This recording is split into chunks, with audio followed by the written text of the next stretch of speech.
Hey guys, welcome back to the Dr. Cliff Show. I'm Cliff Olson, Doctor of Audiology and co-founder of Modern Tinnitus, and I am joined today by a very special guest, once again, Dr. Craig Kasper. Good to have you back, man. How you doing? Good. So for those of you who do not know, Craig is actually the other co-founder, or one of the other co-founders, because Ashley Olson is actually another co-founder of Modern Tinnitus, and then, of course, our Modern Tinnitus Specialty Centers. But I've had you on the show before, and I'm like, Craig, we really just need to come out here and just kind of shoot the breeze a little bit more often. Look, I love coming out here, first of all. Arizona is one of my favorite places on the planet. And the additional bonus, and I'm really actually a little annoyed, I forgot my Dr. Cliff mug at home. So the additional bonus is that I get a chance to sit down with you and talk shop again. So thanks for having me back. Right on. So the last interview that we kind of did on the Dr. Cliff Show with you was a really popular one. Clearly, you're primarily a tinnitus-focused individual, laser-focused on that. Just to bring people up to speed, you have your main clinic out in Manhattan, New York, and you primarily do tinnitus, but in fact, one of your other providers there is in the Hearing Up network, so you do hearing aids and all that stuff as well. But give a really quick rundown, how you got so focused in on tinnitus. So tinnitus has been a part of my world even before audiology. When I was younger, I was a bass player in a hardcore punk band. Had a lot of noise exposure when I was a kid, experienced tinnitus since probably my mid-teens. At that point, really didn't pay much attention to it like most of us. We go to a concert, we leave that show and our ears are buzzing for a day or two. In my opinion, at that time, ears buzzing was a sign of a great rehearsal or show. Which fast forward a bunch of years, I went to graduate school at the University of Buffalo. I had an amazing privilege to work with a neuroscientist by the name of Richard Salvi, who's really world renowned for his work in the tinnitus space. And Dr. Salvi, Richard, really kind of opened up my eyes to the possibilities in the world of tinnitus care. He was really focused on the brain, and that, one of the studies that he was doing at that time, we were looking at people who can control their tinnitus by clenching their jaw or pushing somewhere on their face. As we know now, it's called somatic tinnitus. But it completely blew my mind because he was doing these studies with the head of neurology at the Veterans Hospital in Buffalo, and they were using PET scans to actually look at the brains of people who can control their tinnitus. So from that point forward, I was absolutely fascinated with tinnitus. And throughout the years, I've worked with every single tinnitus technology under the sun, trained in tinnitus retraining therapy, have seen tons of patients, helped a lot of people. The frustrating part is that we unfortunately can't help everybody that we'd like to. And that's what actually keeps me driven to start looking at what's next. How do we develop what's next in the world of tinnitus and keep our eyes open for technologies, techniques, strategies, and we're onto something right now with what we're doing with Modern Tinnitus. Yeah, it kind of begs the question of like what is like the biggest limiter when it comes to tinnitus care? I mean, both from your perspective and maybe even from a patient perspective who's trying to find the answer when it comes to tinnitus. I think there's a number of things that serve as bottlenecks when it comes to tinnitus care. First, there's a lot of misinformation out there. The internet can be beautiful, ChatGPT can be very helpful, but unfortunately what happens is that it gives anybody a level playing field to post pretty much anything they want. Right. And it doesn't have to have any real science behind it. So that's a limiting factor. Another real limiting factor is the fact that there's just not enough tinnitus clinicians out there that practice tinnitus at a level that's one patient-centered, and very high level kind of best practice tinnitus care. Now that doesn't mean there's no good clinicians out there and well-meaning clinicians, it's just oftentimes their toolbox is limited. So what we're trying to help is to kind of carve the path so there are more clinicians out there, and then on top of that, kind of at the beginning of the funnel, how do we actually educate patients before they even find those clinicians so they're making better decisions for their own care? Yeah, I just think it's super challenging because even when I get patients coming into my clinic out here in Arizona, it's even getting them pointed in the right direction to go to someone who specializes in treating tinnitus that isn't just gonna fit them with a hearing aid. So like it's so bad. I mean, you even have clinics that have tinnitus in the name of their clinic, and the only thing they do is fit those individuals with hearing aids because they know a lot of people are looking for a solution and they don't really have a a full, well thought out solution, so they just offer hearing aids to them. Now, hearing aids are effective when it comes to treating tinnitus, and I have a story that I'll share here in a few minutes with you. It's actually a patient that we both work with, and I'm not going to violate HIPAA here, but I'll share the story of that here in a minute. But hearing aids are effective, but like, are people over relying on hearing aids to be a treatment for tinnitus? I think it's the easy path forward for a lot of clinicians because, as you said, it's the only tool that they really have at their disposal. Depending on the studies, you can say 60 to 80% of patients might gain some benefit if they have treatable hearing loss for their tinnitus symptom. It's not necessarily going to help every single person to the level that they would hope. That's why other technologies, techniques, knowledge is so critical for those clinicians to dive into and spend more time. I get frustrated also because when you see clinics that say that they specialize in tinnitus care and all they do is talk about different tinnitus programs that hearing aids offer, it's really frustrating because we know that they're really falling short for patients oftentimes. And so, and really what you mean by that is like, and I was actually just working with a patient yesterday who had tinnitus, but the use of tinnitus maskers, and I honestly am not on the side to where I think that masking should be used extensively when it comes to treating tinnitus. I'm a big fan of like, let's replace missing sound from the hearing loss to try to shut down the mechanism of tinnitus creation in the brain. But anything beyond that, I'm really making recommendation that they need to someone who actually specializes in addressing the treatment of tinnitus. And this is kind of what I think kind of linked us, is because you are, in my opinion, one of those people that is going to specifically focus on the tinnitus treatment without necessarily having to use hearing aids to do it, because you have a variety of other techniques that you use, which you've been specializing in for now like 20 plus years at this point. So like, and then you have like these new technologies come out like linear with bimodal neuromodulation, and I'll be the first to say, like, I think that's a great technology, but you were successfully treating tinnitus before that ever came out. And so what the heck were you doing to get good results with your tinnitus patients before things like bimodal neuromodulation if you weren't primarily using hearing aids? It's interesting, when patients come through the door, oftentimes they don't know what options are available for them. So it's our job as clinicians to educate them. The biggest problem that we face with health in general is that most of us, when we come down with some sort of a condition, there's a void, there's dark space where we don't really understand the condition oftentimes. Just by educating patients, helping them understand what tinnitus is, making it less of a mystery, helping them understand first that it's a symptom of an underlying issue. It's not itis, it's not tinnitus, it's not a virus or an inflammation, although those things can cause tinnitus. Oftentimes it's a symptom of hearing loss for the vast majority of patients. Once we actually work with their physicians, wipe the slate clean, make sure we know there's nothing medically treatable, we could say with a very high level of confidence that they're going to live. There's nothing really here that's going to be life-threatening in any way whatsoever. That in and of itself relieves a lot of pressure off of patients when they start to understand their symptom much better. So education really forms the foundation for everything we do with tinnitus patients. It always did. We've had things such as tinnitus retraining therapy, which has been around for 30 plus, almost 40 years, the concept, which still serves as the foundation of how we educate our patients. But prior to using things like bimodal neuromodulation, TRT was, and it still is, a very important and valid option for patients when they're bothered by their tinnitus. So we lean very heavily on TRT, which consists of sound therapy and cognitive behavioral therapy. The psychology piece is something that we have always leaned on heavily. The things that we talk about, especially in the modern tinnitus world, the sleep issues. We know that sleep is intimately involved with our tinnitus symptom. Movement and exercise, and the psychology piece. We talk about those things prior to talking about the technology piece, whether that's bimodal neuromodulation, whether that's hearing aids, or some other technology that comes down the pipe.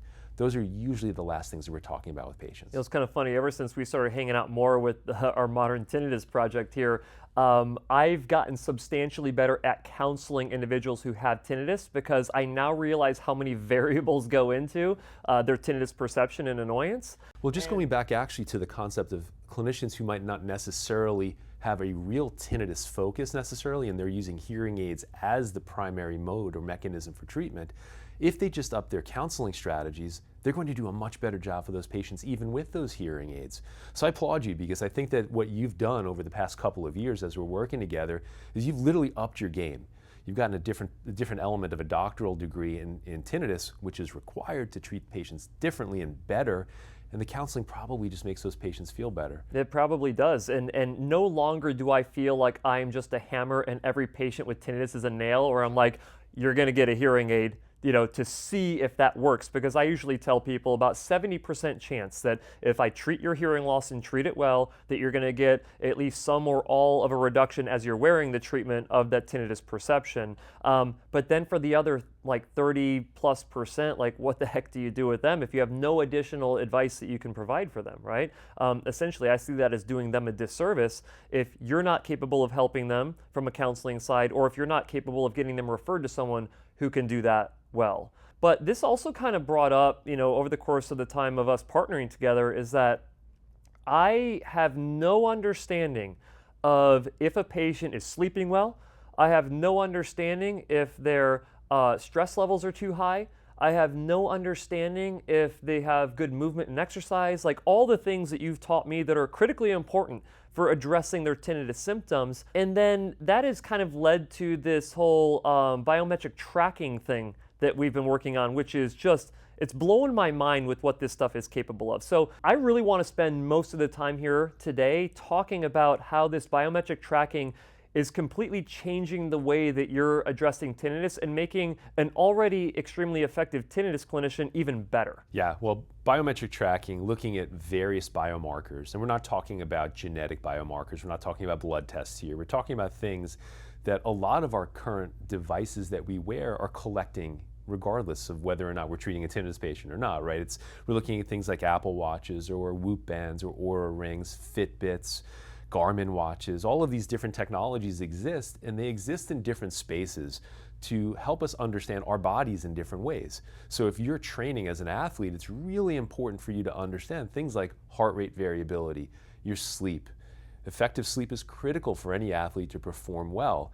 What we've essentially done in the world of tinnitus care is we started to take a look at those biometric elements and utilize them as proxies for understanding where somebody is with their tinnitus at any point in time.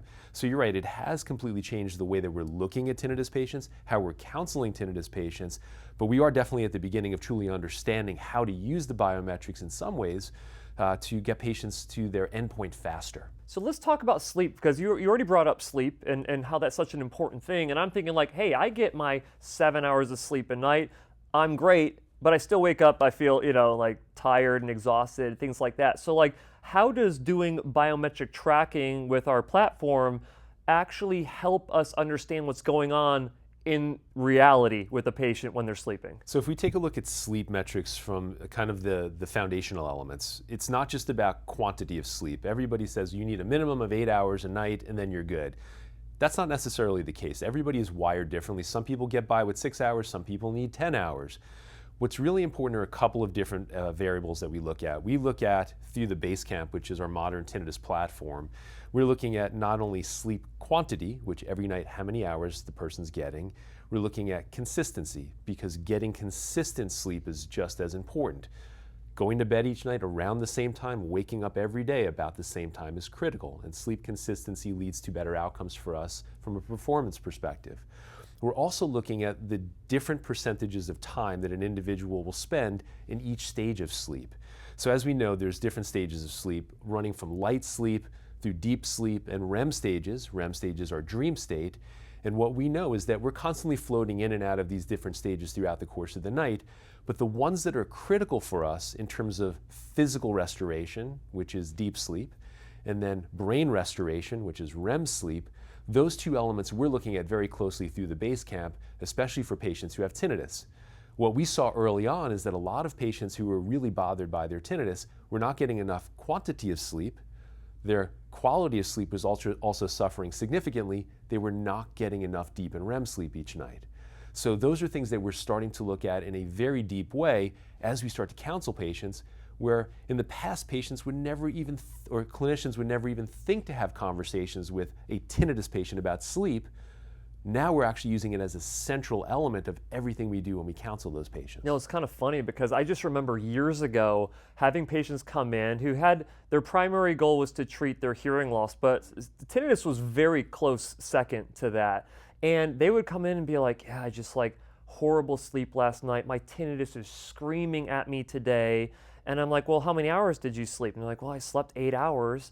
And I'm like, well, that's good. So sleep isn't the issue. I would bet you anything that if we were to actually be using the Modern Tinnitus Basecamp to track their biometrics, that their sleep data would have shown something like very little deep sleep, very little REM sleep, a ton of light sleep, and a ton of awake periods over the course of that time. Well, it's really interesting because what we're starting to see also, and we're not diagnosing sleep disorders. That's a really important thing to understand. We have a scope of practice, and we're not purporting that the Basecamp is diagnosing things like sleep apnea, right? But what we have started to see are those patients where they're saying, I'm not sure what's up with my sleep, and we're seeing awake elements throughout the course of the night, which then leads us to refer to our colleagues who are in sleep medicine to do formal sleep studies. And on a number of occasions, we've actually helped them find patients who have sleep apnea, which aside from affecting our tinnitus, because we're waking throughout the course of the night, our body's under a lot of physiological stress throughout the night and when we get out of bed, but it's also horrible for our cardiovascular system if we have episodes of sleep apnea throughout the night. So we're looking at patients in a whole human perspective. Yes, tinnitus is our focus, there's no doubt about that, but what's happening is we're starting to look at whole human issues, which once you start to actually bring that to light for the patient, it gives them more control over their overall health and well-being, which undoubtedly has an impact, a positive impact on their tinnitus as well. Well, I imagine there's probably simple sleep strategies that you don't have to be like a sleep study expert to be like, hey, make sure that you're not looking at your phone right before bed, or make sure that you actually have a dark room that you're sleeping in, make sure the temperature is within a certain range. These are like things that you can even literally type into ChatGPT, like you mentioned before, and find out like what are the things that you can do to improve your sleep. And have you had patients doing that and seeing a better outcome in the Modern Tinnitus Basecamp? Yeah, so it's hard to differentiate because what we're to separate out what we're doing, say, with formal tinnitus treatment, and then also you're looking at sleep suggestions. We look at patients as again a whole human. So when we start to provide them with information about how to get a better night's sleep, and we oftentimes will ask them through formalized sleep questionnaires like the sleep quality scale. We're looking at SQS a lot with patients to help understand subjectively how they're doing with their sleep too. But the biometrics are really showing that as we're starting to take patients through their treatment, and it could be over the course of 6 weeks, 12 weeks and beyond, that we're seeing greater percentages of deep and REM sleep. We're seeing more consistent sleep. We're actually having patients tell us that they feel much better when they get out of bed the next day. So what I would say, it's hard to kind of differentiate per se, like if it's the suggestions about sleep or the tinnitus treatment. Again, we're looking at the whole person. Right, I mean, because you have kind of chicken and the egg thing here, right? Yeah, well look, there's no doubt that when you have someone who has tinnitus, the question is, are they getting poor sleep because they can't get to sleep because of the tinnitus?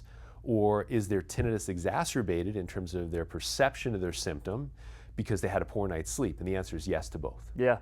Well, kind of the funny thing is, though, is that like with self-reporting, I have to imagine it's very difficult to know if like the quality of sleep, because I think most people could somewhat estimate the quantity. Like, I went to bed at this time, I woke up at this time begrudgingly because of my alarm clock, but I generally know that I slept for a certain amount of hours. But when I was doing biometric tracking to look at my sleep cycles, hot garbage.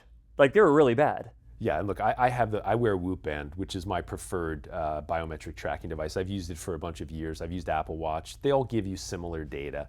But you're right, I didn't truly understand what was going on with my sleep until I started measuring it. And it serves for me as a guide of how I'm going to exert myself and what my day is going to be like in many ways. Sleep is really only one of the metrics we're looking at. We'll talk about the others as we go forward. But sleep in particular is really important for me, especially when I'm traveling. So we just had a conversation before we jumped on camera here. I flew out yesterday, and New York is now a 3-hour time difference from Arizona. It's not a big deal when you think about it, but I'm up at 5 a.m. every day in New York, which my biological clock now tells me I need to get up at 2 a.m. in Arizona time, which what do I do at 2 a.m. in the morning? I go to the gym in Arizona. Yeah, I guess we could have started recording at 2 a.m., but probably yeah. should have. But you know, the funny thing is, as well, is that if you don't do biometric tracking from a sleep perspective and what we're talking about right now, you really don't know if sleep is a culprit or if sleep is being improved by any treatment that you're doing. You have to rely on questionnaires, which granted, questionnaires, if you have nothing else, is better than nothing, but it's not going to tell you with the level of detail that you would need to know if you're on the right track from a tinnitus perspective or if you're on the right track from a sleep recommendation perspective. So there's two lenses that I would look at that through. One is kind of the immediate day-to-day, because those have been helping us in many ways. Just as you said, you had a patient who said their tinnitus went through the roof, they had a horrible night's sleep. We're utilizing that as a counseling tool when we work with patients and saying that their fluctuations in their tinnitus typically have a reason. And sometimes we have the ability to point back to a series of nights of bad sleep or poor quality sleep. So looking at that on kind of a micro level is important, but what's equally as important from my perspective is the long-term trends that we're seeing with patients with sleep, where when they start with tinnitus treatment, oftentimes their sleep is not ideal whatsoever. And then as we start to progress through tinnitus treatment and their symptom is getting better, we're starting to see more consistent, better sleep with those patients. So again, another counseling tool that we have the ability to use with those patients, and it's all based on data versus wondering, right? Yeah, I think that a lot of us, especially if, let's say that you are a tinnitus provider, specializes in tinnitus, like no joke specializes, not just I fit you with hearing aids, right? I think that every single tinnitus clinician would say that they have a fairly good gut feel about what's working for their patient and what's not working for their patient, but I think every single one of them would also say that if they had actual objective data to back up their feelings about how their patient is doing with the treatment recommendations, that every single one of them would become a much stronger clinician. That's such an interesting point. So we work with a lot of practices through the Modern Tinnitus world, the Modern Tinnitus Specialty Centers.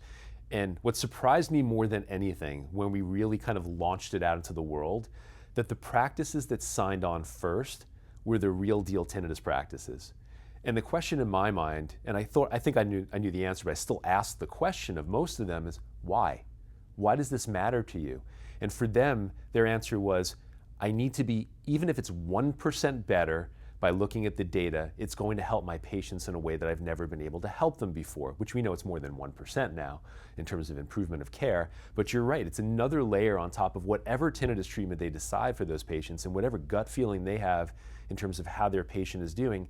Now they have objective data to actually back it up, which is not only good for them as a clinician, it provides them with confidence, but it also provides confidence for the patient as well. So it's been kind of a beautiful mix.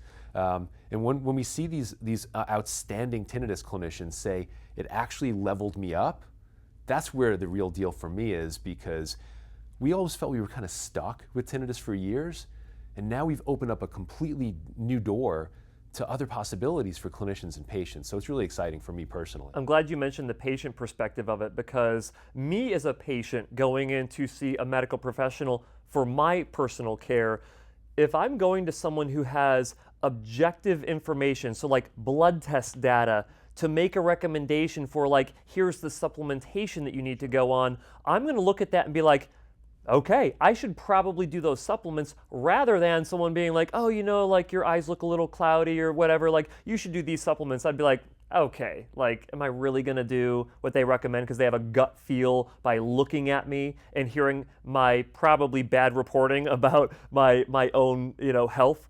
I would much rather go to someone who has some level of objective data to make decisions about the recommendations that they're giving me, and to ultimately determine if whatever treatment they did give to me is actually working, rather than them feeling like it probably is working. Well, the parallel is what you stand on the mountaintop and talk about all the time in terms of best practice hearing aid care. One of the things that has been around forever is real ear measures. And you and I both know very well that the vast majority of clinicians still do not use real ear measures to verify with data if their patient is actually fit appropriately with hearing aids. It blows my mind. They're fitting those who are not using real ear are fitting patients through kind of touchy-feely, how does it sound situation, right? Or manufacturer algorithms. Now, I cannot equate what we're doing with biometric tracking as a one-to-one what we're doing from a real ear perspective, because there's slight differences, but it's the same similar concept in that we are data-driven for the tinnitus patient versus kind of emotion-driven at this point.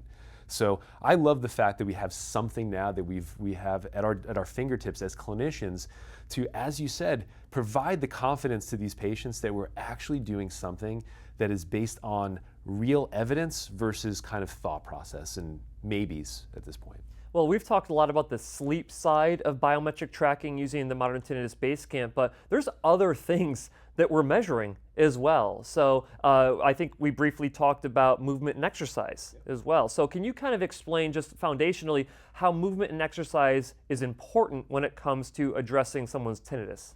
It's interesting. So what we find with a lot of patients who are bothered by their tinnitus, and it's a common thing that I hear, that when I say, oh, okay, so what does your exercise look like?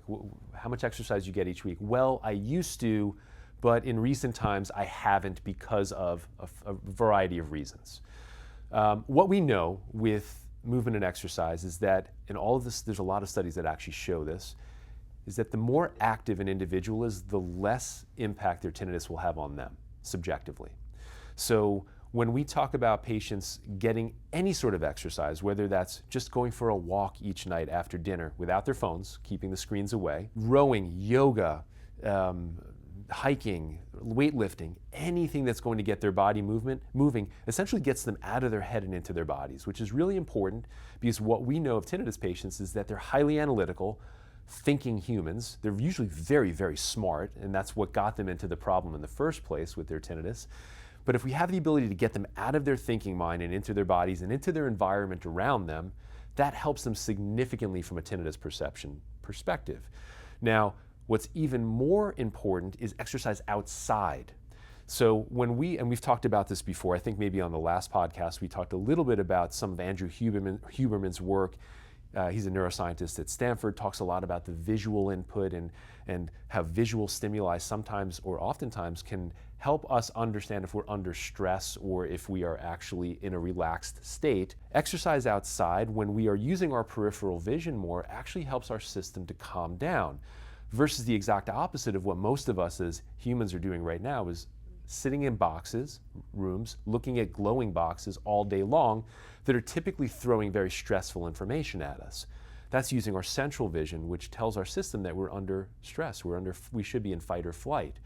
So breaking away from screen time, moving, getting outside has been shown to significantly help in terms of tinnitus perception. Well, this is a good point because, and I remember that last time that we talked about this, about like people love to exercise, people love going to Globo gyms, and all that. I love going to the gym myself as well, but just had a patient, again with tinnitus who was talking about, well, you're telling me I need to increase the amount of movement and exercising that I'm doing. And I'm like, yes, that's great. And I'd rather you do it outside than inside. And he's like, well, I just got this gym membership. I can go walk on the treadmill and I can watch my TV shows while I'm doing it. I'm like, yeah, but I explained to him the concept of like, when you narrow your vision, it's like if you're in the wilderness and you have a bear about to attack you, what happens? Like you lose all peripheral vision, you get laser focused in on what your threat is, and it keeps you in that heightened state of threat and fight or flight, right? And so I kind of explained that concept to him and he's like, that makes a lot of sense. And since that point, he's been going out and doing hikes outdoors. And yes, it's summertime here in the Phoenix area. And he's actually doing most of his exercise outside now. And he's reportedly getting better in terms of his tinnitus perception because of that. I think a part of it also is that it is the breaking away from the screens. We are thrown such nonsense all day, every day. Our screens are telling us how to think and how to feel, whether that's emails at work or news or social media, whatever it might be. It's not the real world necessarily. And getting analog again, this is the word that I use with a lot of my patients, is I need you to get analog again. Analog and physical. If they can do those two things, that's going to help them significantly. Yeah, that's super interesting. And I like exercise myself, and I had tinnitus myself. I actually started exercising before I developed tinnitus, and I think that there's a lot of things that I do just inherently to manage my own tinnitus that have been benefited by movement and exercise. But, I don't know if the type of exercise that I'm doing or the intensity that I'm doing is actually completely appropriate for getting a reduction. Maybe just by luck it is. But for a lot of people who do not come from a fitness background, my background is actually in exercise science, I think a lot of people don't understand if they're getting enough exercise or if they're doing the right type of exercise in terms of how strenuous they're going. So how does, biometric tracking and the Modern Tinnitus Basecamp help you identify if they're doing the right quantity and quality of exercise? At this point, through the Basecamp, we don't have the ability to take a look at the types of exercise that somebody might be doing throughout the course of their week. What we can look at, though, is the amount. So steps are a very basic metric that have been used for a really long time in terms of understanding how active somebody might be. You know, the old kind of adage of 10,000 steps a day, we use that as a foundation, and it's probably a good foundation in terms of the quantity of exercise or movement that someone should be getting throughout the course, or average throughout the course of the day. So what we're looking at right now is steps. In the future, we will be looking at other things like the type of exercise that the individual's doing. At this point, that's more of kind of subjective report from patients. What we do know is, moderate degrees of exercise are actually really good for tinnitus. That's going to vary from person to person. The type of exercise that's required to get them to a kind of a moderate state of movement will vary. But what I would say is any movement is going to get somebody in a better space, because most of our patients are actually super inactive. When we start to look at the baseline biometrics on patients before they really start implementing a lot of the strategies that we suggest, what we're seeing is that they might be getting anywhere between maybe 3,000 or 6,000 steps a day, which might seem a lot, but it really isn't in comparison to when we start to see real movement on their tinnitus.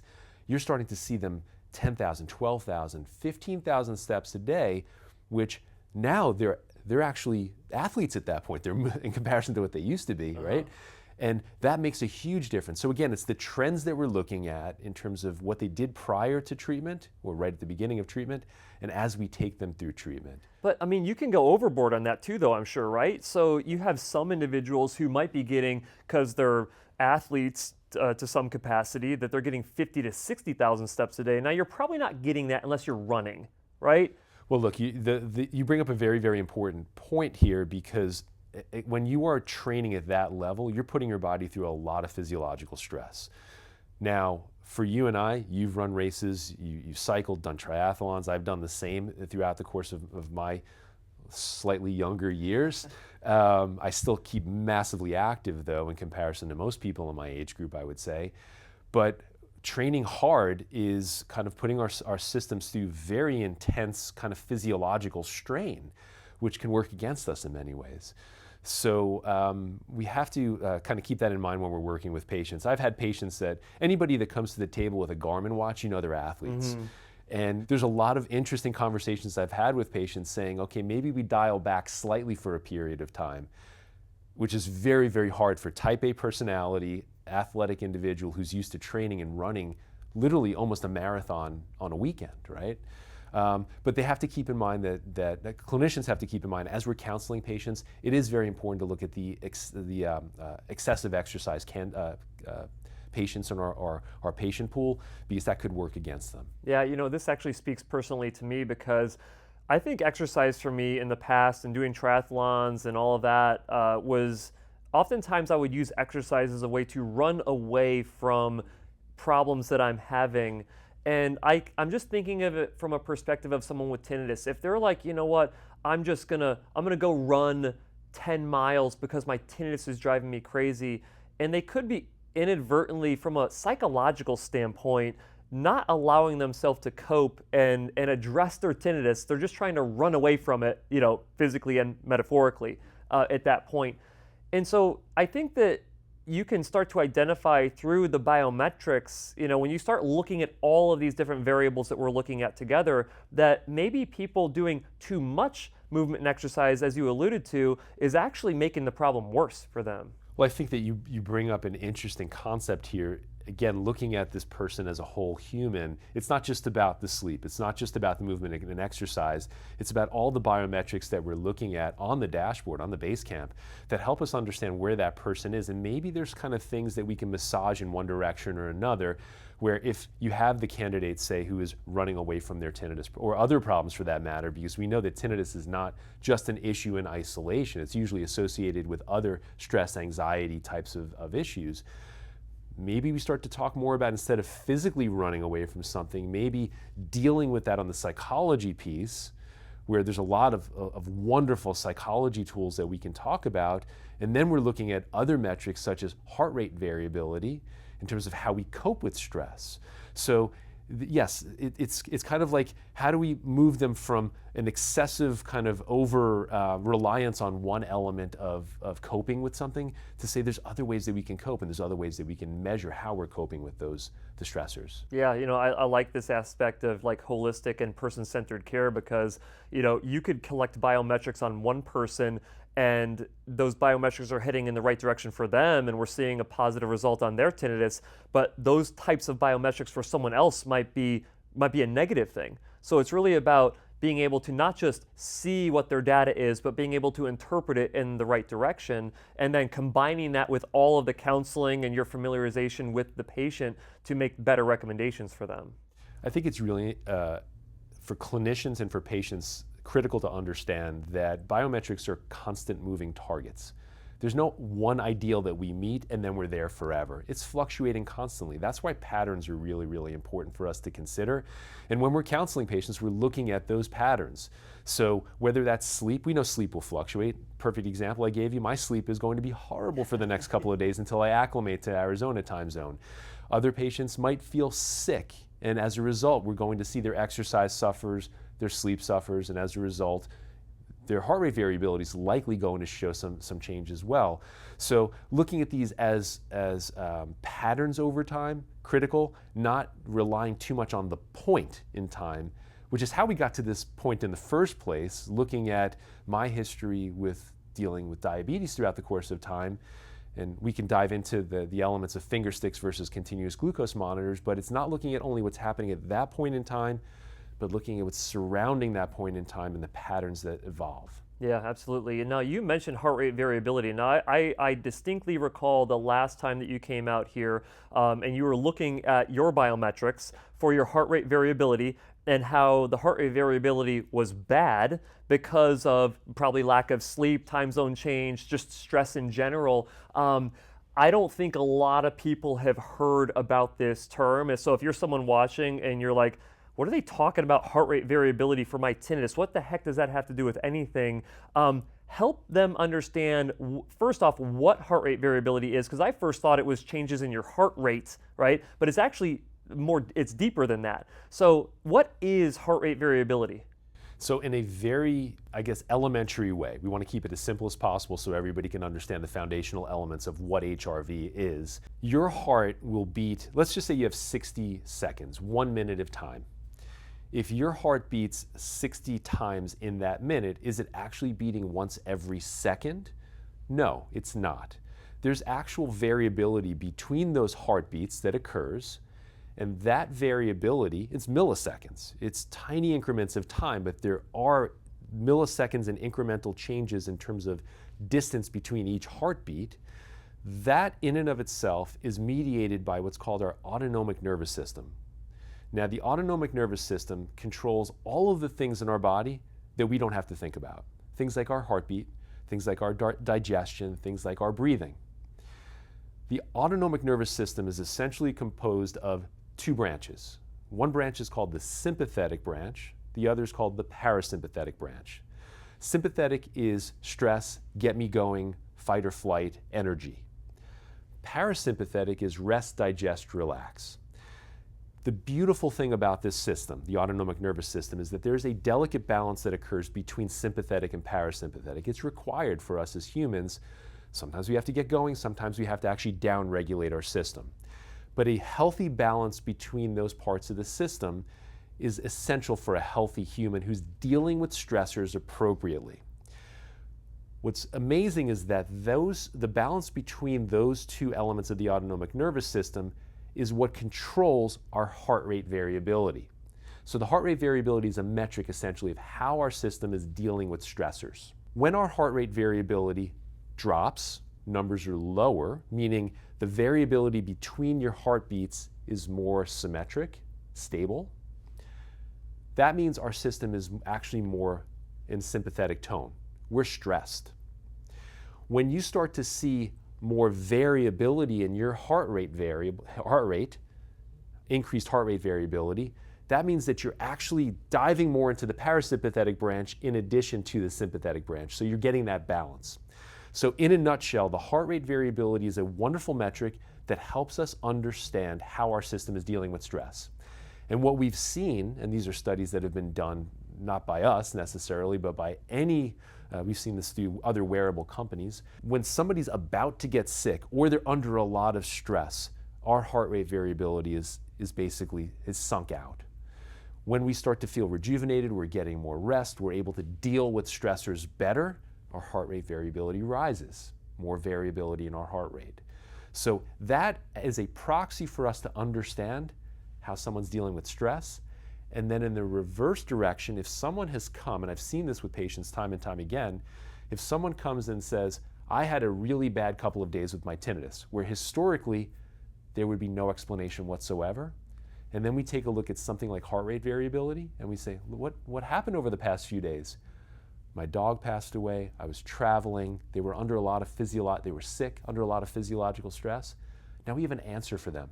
And it's not such a mystery. Yeah. So from a counseling perspective, it's a wonderful, wonderful tool. Again, the patterns, not the absolute number, but the patterns are critical. Well, it's kind of interesting because my wife Ashley, our other partner on Modern Tinnitus, she's like, Cliff, you just handle stress really well. And I'm like, I'm not really sure if that's the case. I think that maybe from outside looking in that I handle stress really well, but my heart rate variability is likely fluctuating just like everyone else is. Correct. And if I were sitting in front of a professional asking me like, well, do you feel stressed? I'd be like, well, no, I'm good, and maybe that's the Marine in me where I'm like, I'm not supposed to be stressed out for anything, right?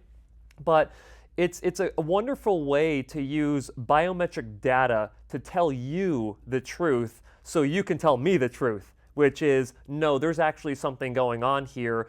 You may not be willing to openly admit it to me, but I can see there's something going on and we need to get to the bottom of that. And if someone like yourself were to tell me, hey, Cliff, I have objective data that's telling me that you're stressed, so you can drop the facade of that you're not stressed because you're a tough guy, that would actually be in my benefit if I was trying to reduce my annoyance level of the tinnitus, because of how tightly linked stress and tinnitus are. Well, those are very interesting conversations because as any real tinnitus clinician will tell you, the patients that sit in front of us are typically your type A driven, highly successful, highly intelligent humans that feel they deal with stress very well. They're not stressed. So it's a tough conversation sometimes, but you're correct. When you have data, which a lot of those, and I'm one of those people, when you put facts in front of me, it's hard to actually say no. They start to internalize, and then the conversation turns into, okay, what do we need to do here? Now, it doesn't mean they can make immediate changes, but at least it opens the door for the conversation, for psychology, for stress reduction, breath work, mindfulness-based strategies, anything that's going to help reduce our system's upregulation tendencies and to be able to downregulate. So like you, most people will look at me and say, I'm a pretty mellow person. Internally, it's an absolute tornado 99% of the time. I just learned how to cover it very well because I know I have to perform under pressure, just like a sniper has to perform under pressure, just like a business person has to perform under pressure. But those are interesting conversations. But when you have data from the Basecamp, it makes the conversation a little bit easier. Well, it makes it, honestly, in my opinion, it makes it less hokey. Like, it makes it less like here I've got another person telling me I'm stressed because they're trying to read between the lines of things that I'm saying. But if you are in the Modern Tinnitus Basecamp and you turn that screen to me and you say, hey, listen, there's heart rate variability here. It's not like you're accusing me of being stressed out. It's like, here's an objective measure that we've identified about you that we need to address. How are we going to get this heart rate variability to be more variable instead of less variable, right? And I think that given that the majority of people that you're going to work with from a tinnitus perspective are going to be that type A personality that you were talking about, it really makes any tinnitus clinician much more effective at communicating with that type of patient. As long as they understand how to interpret the data, right? We don't want to interpret data. We want to make sure that the data is used appropriately to counsel those patients. But I would agree with you 100%. Even clinicians who are not necessarily experienced tinnitus clinicians, within about 15 minutes, they can understand how to utilize and interpret the data within the Basecamp. The counseling parts might come in time, but at least having the foundational elements of understanding of what's going on with that person's physiology changes their conversation, and it actually gives them more credibility as a clinician in the mind of that patient as well. Yeah, I think biometric tracking is going to completely change the game when it comes to treating tinnitus. I honestly think it's going to get to a point to where if you're not doing biometric tracking with someone who has tinnitus, you're not going to feel completely confident that whatever you're recommending that they do from a treatment perspective is the most effective option for them. I mean, have you seen at this point through biometrics that maybe a strategy that you asked a patient to implement from a treatment perspective was not as effective as what you thought it should be, and you had to pivot and switch to something else? Well, it's not necessarily the treatment options that we've been providing, but it's whether or not patients are compliant oftentimes. And that's another way to help patients understand that they have actually a lot of power. Tinnitus, unfortunately, someone with tinnitus feels that they've lost all control. And that's oftentimes the case when we have a chronic symptom or chronic condition. We feel like we've lost a lot of control. What we're able to do is actually put the power back in the hands of the patient, which is really, really important for us as clinicians to remember that patients lean on us for information, but patients have to lean on themselves to actually get better, especially when it comes to tinnitus. So we have the ability to say to patients, look, compliance is important. Now, in and of itself, just saying that to a person, yeah, maybe they'll say, I need to be more compliant, yes. But if we have actual data that's showing you're not getting better, you're not actually progressing in these areas, and as a result, your tinnitus is not going to move. We're not going to be able to move the needle on your tinnitus. I've seen that more often than saying, oh, we have a treatment path that we should change to at this point. We've got a lot of treatment paths that the biometrics layer on top of to actually help facilitate and make those treatment paths better, I think. So it's really about empowering the patient, making sure that they're compliant, and as clinicians, being able to counsel them in a better way. Yeah, and counseling is arguably the biggest part of all tinnitus treatment, right? No doubt. Helping someone actually understand what's going on, and if you have objective data to help them understand what's going on, that's more powerful than just subjective everything. Yeah, well, the challenge that we've faced as tinnitus clinicians forever is the only thing that we lean on are subjective questionnaires. And if you ask anybody who deals with tinnitus patients, there's a lot of variability in terms of how patients might actually respond from day to day. And it might not necessarily be associated with their tinnitus per se. Now, the questionnaires are valid and they've been time tested, and we know that they provide us with a good understanding of how tinnitus is impacting the quality of life of somebody who's bothered by tinnitus. But there's so much missing because that's just a point in time again. The biometrics layered on top of that provide us with a more clear picture. You know, I always give the example of blood sugars with someone who has diabetes, where historically all we've had were finger sticks, which just give that person an understanding of what's going on at that exact point in time, similar to a subjective questionnaire that we give to a patient with tinnitus, versus a continuous glucose monitor, which is a wearable device, tracks blood sugars every 5 minutes, where we see trends and we see what impacts and what does not impact blood sugars. That gives a better picture. So when we layer on top the finger stick with the continuous glucose monitor, it opens up the world for us as clinicians and for patients, again, empowering both sides of the equation. You know, someone had to invest a lot of time, energy, and money to develop a continuous glucose monitor system, you know, and just growing up, my father had diabetes growing up, still has diabetes now, of course, but, you know, he went from, you know, taking metformin, having to do blood sugar sticks to see what his blood sugar was at, eventually progressed to where he's having to inject insulin based on that snapshot in time of whatever his measure was. Ironically, my dog even has diabetes, so we have to manage her blood sugar, but sometimes Ashley has to do a blood sugar curve where she's testing our dog every 2 hours over the course of a day so we can actually understand what's happening with the blood sugar throughout the day. But it makes it really tricky to do. But yeah, having someone realize that, boy, it was really helpful or would be really helpful to develop consistent glucose monitoring to make people have better decisions about how they're doing their nutrition, how much insulin they're giving themselves, so on and so forth, was no small task. Now, invested, and who knows how much money we'll have invested in this Modern Tinnitus Basecamp platform by the time that we're done with it, which I don't know if we'll ever be done with it, because we'll always be adding new things that we can track on a patient. But the hundreds of thousands of dollars that are going into the development of this platform is for the purpose of not just for us keeping it for ourselves to treat the patients that we're treating with tinnitus. We're opening this up to tinnitus clinicians across the country and likely internationally as well, to help them up their game with it. And you had mentioned already briefly that we do have Modern Tinnitus Specialty Centers who are incorporating biometric tracking inside of their clinics right now, and they right now are the only ones using biometric tracking with the Modern Tinnitus Basecamp to use this biometric data to dramatically improve their patients' success with tinnitus treatment. You briefly also mentioned that the type of successes that they're having. Can you share anything else about feedback that you've had so far from these clinicians that you would consider to be at the top of the food chain when it comes to experts in the tinnitus care world? What are they saying about biometric tracking?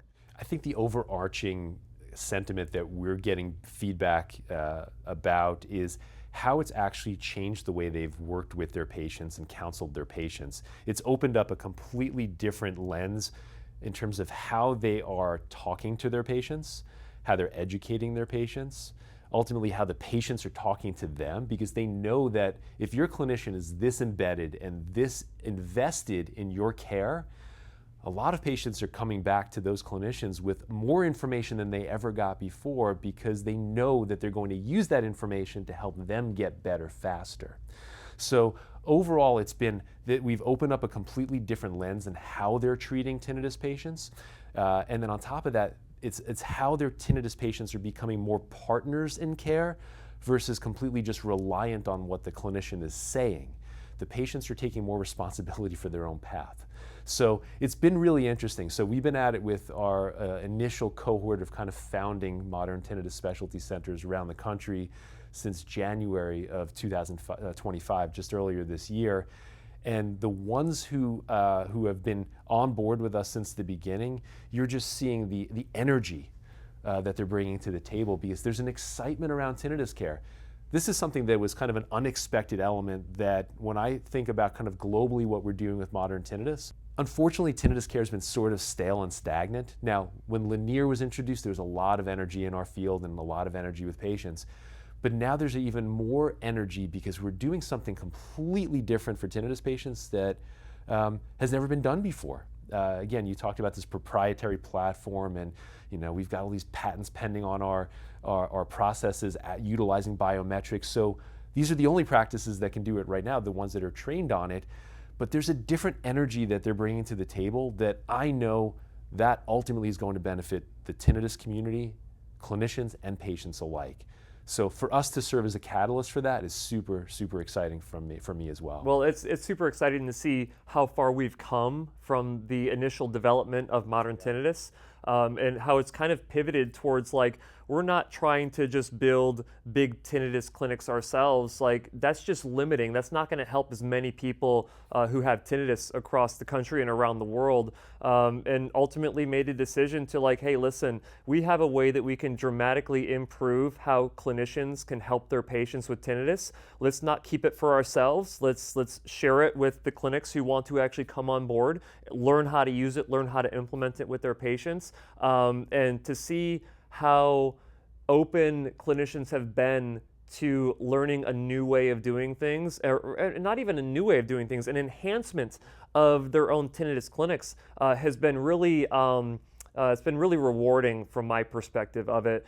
The biggest reason I started my channel 8 years ago, almost 8 years exactly to this point, was because I wanted to empower individuals with hearing loss to be able to find really good clinicians who treat hearing loss following best practices. And I feel like this is an extension just going into the tinnitus world, and actually not just supporting individuals who have tinnitus who are looking for solutions, but doing something to support the clinicians to give these tinnitus patients an even better experience from a treatment perspective. So, look, as we've been talking about, there's two primary challenges. There's a lot of challenges we face in healthcare in general, and tinnitus, I'd say two of the primary challenges, as we talked about earlier, was there's a PR problem in tinnitus. There's a lot of junk information out there, which through the YouTube channel and all of the information that you're putting out there, that we're putting out there, we're hoping to actually change the conversation. So tinnitus patients out in the ether that feel lost at least will have some real solid science-based information. Now,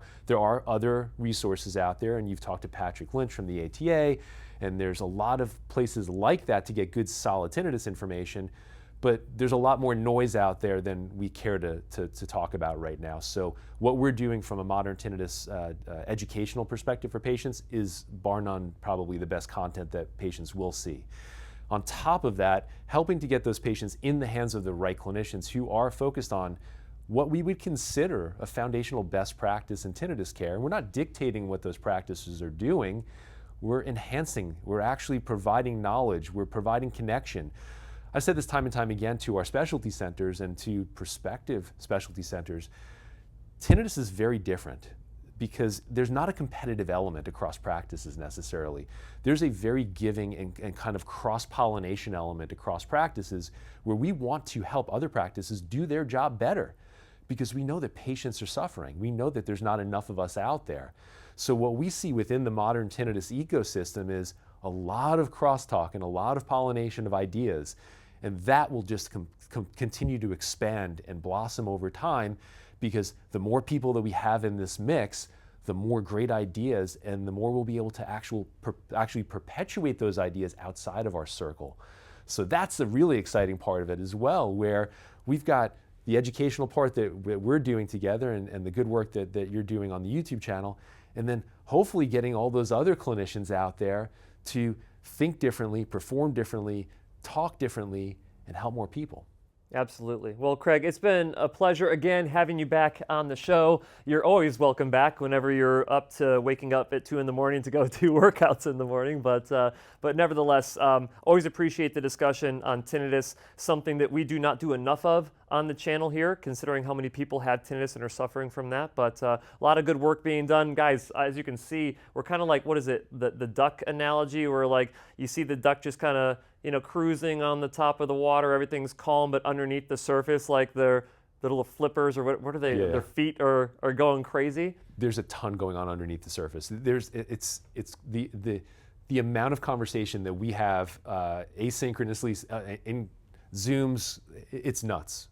But the whole world thinks that we're just calm, as you said. Yeah. It's really cool to see how it's evolving though, and how fast things are moving. But it's not jeopardizing quality. Right. We're really putting together quality elements of the modern tinnitus world. And again, clinicians, patients are definitely going to benefit from all the hard work. And I'm sure that both clinicians and patients are interested in learning more about this. You guys can always go to moderntinnitus.co, not .com, but .co. For providers who are interested, you can submit an inquiry to get more information about using biometric tracking and becoming a modern tinnitus specialty center inside of your clinic. And then for individuals who have tinnitus themselves, if you're looking for a clinic that is doing all of these things that we just got done talking about, by all means, go to moderntinnitus.co and find a local provider in your area. But again, Craig, really appreciate you coming out. Guys, if you enjoyed this episode, do me a huge favor, click the like button. It really helps out the channel. And if you are not yet subscribed to the channel with notifications turned on, go ahead and do that as well, and we'll see you next time.